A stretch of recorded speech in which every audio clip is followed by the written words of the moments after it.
জাপানে থাকার কারণে আজকে আমার একটা অনেক বড় স্বপ্ন পূরণ হলো। কেমন আছেন সবাই? চ্যানেলে আপনাদের আবার স্বাগত। এখন আমি আর আমার বন্ধু যাচ্ছি হিরোশিমার এডিয়ন স্টেডিয়ামে। আমরা দেখতে যাচ্ছি ঐতিহাসিক হিরোশিমা বনাম নাগাসাকি ম্যাচ। তো জাপানের এই দুই জায়গার নাম সবার নিশ্চয়ই জানা আছে। সানফ্রিজ হিরোশিমা এবং ভিভারেন নাগাসাকি, এই দুই দলই জাপানের পারমাণবিক বোমা হামলার শিকারে দুটি শহরকে প্রতিনিধিত্ব করে। উভয় ক্লাবই ফুটবলের মাধ্যমে বিশ্ব শান্তি বার্তা ছড়িয়ে দিতে আগস্ট মাসে পিস ম্যাচ ইভেন্ট আয়োজন করেই থাকে।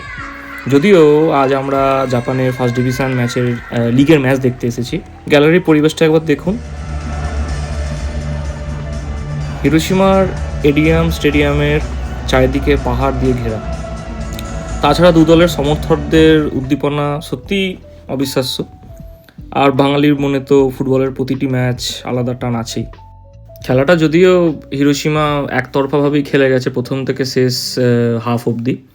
তো প্রথম হাফ দুটো হাফ মিলিয়েই খেলাটা দুর্দান্ত লেগেছে।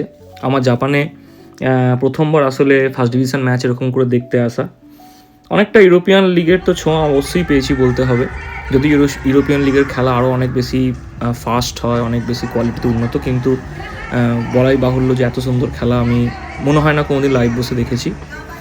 এক্সপিরিয়েন্স সত্যি খুব ভালো। তো পরের বার থেকে ভাবছি যে পুরো সিজনটাই আমি প্রতিবার দেখতে যাব। Each and every home game, away game দেখা পসিবল হলে অবশ্যই দেখতে যাবো, ইচ্ছা আছে ওকে নিয়ে।